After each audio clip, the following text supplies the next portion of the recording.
Freedom is not a right. It's a privilege until you wake up the next morning and find out you don't have it anymore.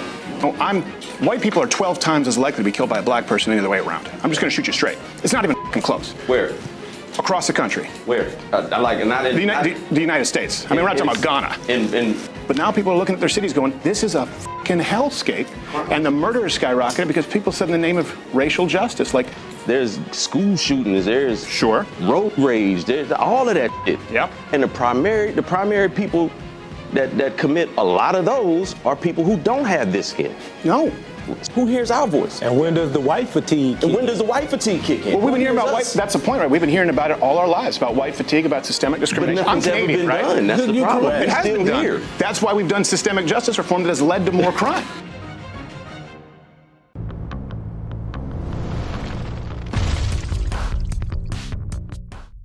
And welcome back to the Free Fall Guys, where we are witnessing the downfall of Western civilization, one video at a time. And I just want to take a second to say that I appreciate the love I've got on the last few videos. If you guys want to like and subscribe, comment, let me know what you think. It's a huge help to this channel, and you guys can be here early as this channel rises and as we watch society fall. Today's video, we got Steven Crowder's in a barbershop. They're talking race issues. They got talking about white fatigue and black fatigue and what's causing these problems in the divisions that we have. And Steven Crowder is so entertaining. He does a great job. He's pushing those Western traditional values, and you just love to see it. And we'll be watching together, and I'll be reacting. Let's check it out, guys. Canada sucks. Canada is a dog shit country. And we're off to a strong start. I completely agree with that. I think that if you want to see the direction that we're heading, it seems to be more and more like Canada. It's like an over-feminization of society. It starts to have a lot of these problems that you see in Canada, free speech being a serious one. Canada, the kind of shit we're doing, you can't do this in Canada. If you say something too offensive or I say something too offensive, you will be jailed in Canada. Yeah. That's the thing. Yeah. So I'm fine with the U.S. being the best country. I came here from Canada because, I have friends who were arrested. I had a friend, stand-up comic, was fined for telling a joke. I don't think people realize how good we have it here in this country compared to other countries. But 100%. And, freedom of speech isn't just another right. It's the foundation from which all other rights come from. If you can't speak and you can't have conversations, then how are you supposed to have any other kind of rights? And, I'm not Mr. Let's talk about rights all day guy. I'm much more concerned with the direction our values are going. We seem to have an endless fountain of rights and basically a complete deficit and drought of values in this country. But yeah, you do need to have free speech. And the thing about free speech that people seem to forget is that it is the mechanism that keeps people from going to war with each other. It's there for the unpopular idea. If you're talking about a brownie recipe that, everybody loves, you have no real need for free speech. You're saying something that everybody likes. If you're out here talking about things like this, unpopular opinions, hard truths that need to be said, they're often contentious, and you need free speech for that. Freedom is not a right. It's a privilege until you wake up the next morning and find out you don't have it anymore. yeah, it also comes with duties. That's what I was about to say. It also comes with responsibilities, because while we free to speak and say what we want, and I went to Montreal a few months ago, so I know exactly what you're talking about. Bet you saw a lot of tits on signs.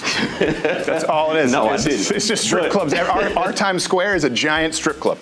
It was a couple of them. Yeah. But no, like, there is responsibility, and like, everybody's from different places, different backgrounds. Some of us from certain backgrounds know, like, running your mouth too much in a certain space can get your ass whooped. Yeah. Like, you free to say what you want, you're just not free from the consequences. Like, the consequences that come with you saying the wrong thing at the wrong time to the wrong person. Yeah. And that's where we all have responsibilities in what we say and when we say it. Yeah, I don't think that's what Steven was talking about at all as far as duties and freedom of speech. The idea that the burden is on the person that's saying the thing, and it's not on the person to control their reaction and their emotions, and basically that it's okay to be a slave to your impulses. If somebody says something that you don't like, you can beat them up, commit a crime against them, kill them. That is an idea that is absolutely antithetical to Western values. And it's very sad to see grown people like this have that mindset, because it's absolutely inaccurate, it's immoral, and we're not going to continue that. Yeah, the problem though, too, and I was kind of talking more domestically, the problem with that idea is a lot of people are offended by different things. Mm-hmm. And so people get their ass whooped for something they didn't say, right? That's the real thing. I don't know if you guys were following the stabbing there on that train in Charlotte, Irina Zarutska. Last time I was asking where you guys thought we were, as far as in the country relation. Like, have you guys heard of the term black fatigue? Mm-hmm. Yeah. You guys know what that means? Since the last time you came, that's become a thing. Yeah, I was about to say, that's just become a recent thing. And do you know what it means? I'm not sure. I'm going to ask that. It's a term that's being used by people in the white community, by and large, again, saying they feel like they've been victimized and they're tired of taking that shit. That was a girl who was dying alone in public. And that was a guy who was let out 14 times, including violent crimes in the name of racial justice, right? He didn't have to post bail. He didn't have to appear back in court. This is not the first time he's assaulted someone. How do we know that was in the interest of racial justice as opposed to just being because the judge said it. A fucked up attempt at justice, period. Yeah. Like, the legal system has its flaws. Yeah. And people have been making complaints about that for decades, right? But that's just, to me, that's a mental health thing more than it's a black and white thing. I think what's interesting about the black fatigue phenomenon is that it's completely justified from one worldview, and that's that when one group is constantly trying to repair things and make things better and bridge the gap and putting in all the effort to improve, we filter out when we hear something racist, we filter it out. We don't like it, it makes us uncomfortable. And when the other group seems to slap the hand away anytime that try to take a step forward, they move the goalpost, they refuse to reconcile. They love having you. I can say this, but you can't say that. And there's one set of rules for us, but it's not okay for you. That is going to have to go. We keep thinking that we can fight. It's like thinking that you can put out a fire with more fire. And we've been trying to use water for forever, but they refuse. They just set more fires. So at a certain point, it's going to have to stop. White people are 12 times as likely to be killed by a black person than the other way around. I'm just going to shoot you straight. It's not even close. Where? Across the country. Where? Not in the United States. I mean, we're not talking about Ghana. Yeah. What I'm saying is, in white communities or in quote unquote so-called white communities, across the country, the rate is a black man or person, because most murders men. There are very few female murders. 12 times more likely to kill a white person the other way around. And then you look at the average amount of times that someone in this country is arrested before they're brought in for killing, charged with murder. Do you know how many times they're arrested on average before they murder? 11 times. Once again, the justice system's got its flaws, and people have been complaining about that for years. We spend more time trying to fix that than trying to complain about the white versus black of it all. Yeah, I think Stephen does a really good job right there framing the truth of the situation, that you're 12 times more likely to be killed as a white person by a black person than you are a black person being killed by a white. You're 12 times more likely. So, and the guy at first is kind of like, well, where? He doesn't want to accept it, but you see it start to tick in, and then he kind of blames the justice system, which the justice system has been moving in the wrong direction with these things, because we keep trying to make nothing but excuses and give more and more attempts to the worst people in society, and the best people in society are who is being punished for that. And it's absolutely disgusting, and there's no room for it. This is something that's unavoidable. If this community, if enough white people get pissed off, they're going, look, we're living in New York now, we're getting killed in record numbers, or Detroit, 12 times the rate. And our system, 3 strikes in California, right? That was a 3-strike policy. The reason that was changed, they said it was racist. Crime went down in black communities 30%. But now people are looking at their cities going, this is a fucking hellscape. And the murders skyrocketed because people said in the name of racial justice, like, 3 felonies, you're out. Because crime is crime, right? But crime is usually going to be higher concentrated in areas where there's high poverty. Yeah, Stephen's 100% right about that there used to be more things in place in the legal system to get violent repeat offenders off the street, but we didn't like the outcomes that those laws had, like the 3-strike law, because more black people ended up in prison than what we were comfortable with. But we got to stop trying to forgive the people that are already committing violent crimes. If we want to get into these communities earlier and try to keep the violent crimes from taking place, that's perfectly fine. But what you can't do is, once people are violent criminals, you can't start trying to forgive them after the fact. It's already done. And the guy, he tries to say that he tries to draw the link to it's poor communities that this is happening in. But, the color of your skin isn't what makes you poor. A lot of time what does make you poor is making bad decisions, being impulsive, being a slave to your emotions, and a lot of times just being stupid will make you poor too. And what we're doing is We just need to have one standard for everybody. And this suicidal empathy, where we're so afraid that because certain groups have more crime, more criminals in them, we're so afraid that makes us look bad for putting the criminals in prison. We just can't continue down this road. We're seeing where it goes. Stephen's right. These cities are becoming shitholes, and we're fighting too many fires at once. And this is one that we're doing to ourselves. We just need to put it out. So typically the areas that's high poverty in this country are areas with people with this color skin. So that's why you're gonna have that. That's why I said those numbers could be skewed and made to manipulate to look like, oh yeah, that's why I said in not at 12 times the rate. In suburban neighborhoods, white people are not in danger. And that's what this kind of fear mongering tells them, is that you're in danger because you're 12 times more likely to get killed by a black person. You live in fucking ain't nobody coming after you. You know what I'm saying? Like, nobody tripping on you. But these people are just as scared as the other folks. They are if they get on a bus. Not necessarily. They are if they get on a train. That lady.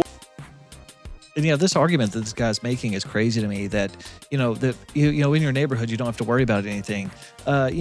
We've desegregated. We want to be able to interact with whoever the hell we want to interact with, go wherever we want to, and not have to worry about being stabbed or murdered. And this whole, you're safe over there. You ain't got the problems that we have. We shouldn't have these problems anywhere. Stop being criminals. Be a fucking adult. Control yourself and live in the fucking civilized world. It's not that difficult.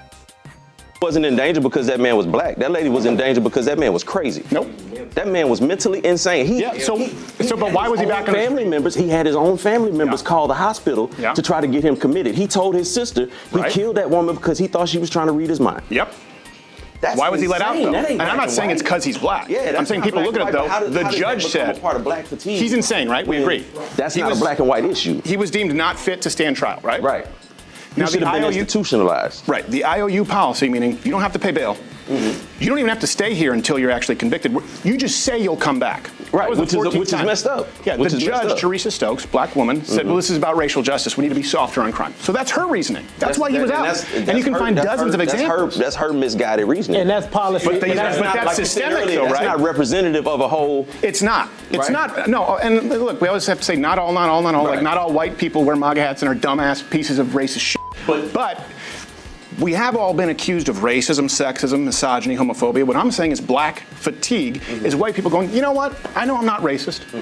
And I know that we're dealing with record crime, and I know that I'm more at risk. And they have negative interactions, and they're constantly told that they're not allowed to voice their fucking opinion because they're white.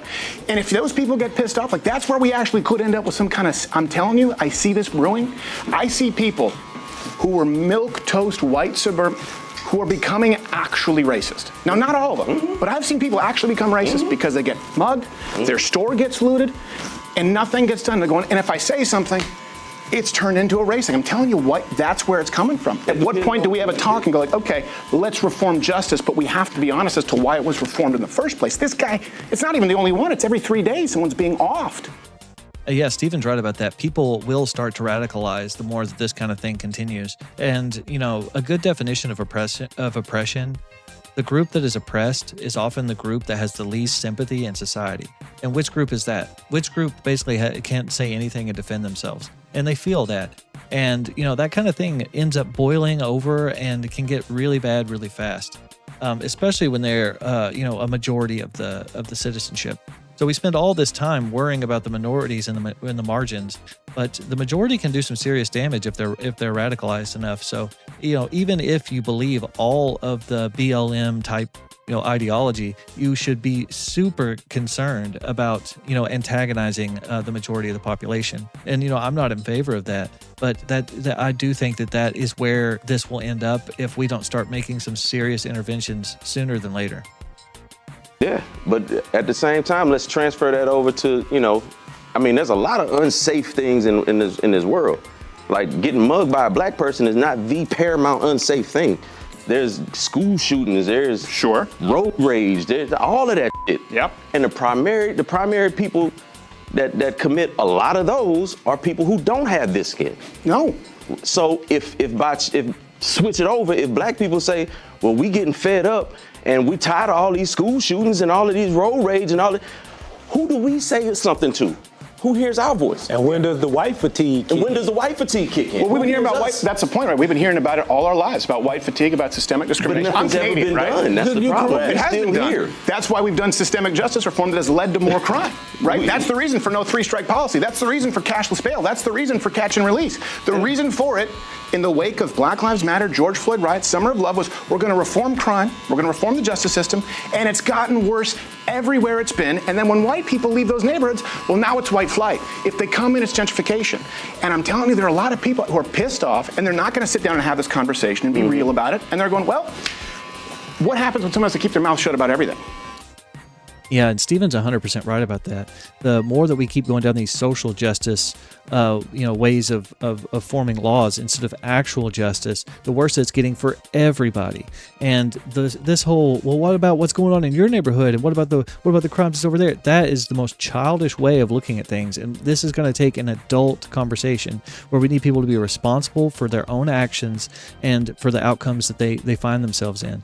And we need to, what we really need is a conversation about responsibility, and that we need to get rid of this we reward impulsive morons and people that can't control themselves. And when society is rewarding the people like that, and the people that are doing the right thing and killing themselves every day are the people that are struggling, we have nothing. It's over then. If that's the kind of society that we want, then it's over. Nobody tell you have to keep That's your how they mouth feel. shut. That's how they feel. I don't believe white people have to keep their mouth shut. I think white people don't speak up about a lot of the things that they do and they perpetuate that affects us negatively. That's the stuff that nobody wants to. That the issues aren't made about those things. Case in point, exactly what did I say? The childishness of what about you though? And that's just not going to get us anywhere.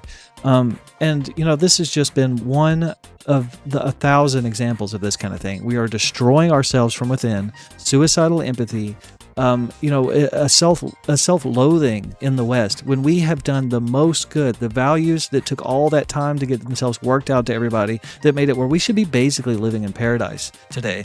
But we can't, because some people refuse to assimilate, refuse to go along to get along, and are just a speed bump and a weight around the neck of the honest, hardworking people. And that goes for every culture and every color, and we're done with it. And I don't know, guys, you guys leave a comment below. Let me know what you think we can change here, but I'm with Stephen 100% here. I think that the road that we're on is a road to 100% ruin. And we need to go back to more of a traditional mindset here, where we have one standard for everybody and you're held accountable and responsible for your own actions. Well, that's the video for today, guys. Be sure to like and subscribe, and I'll catch you guys in the next one.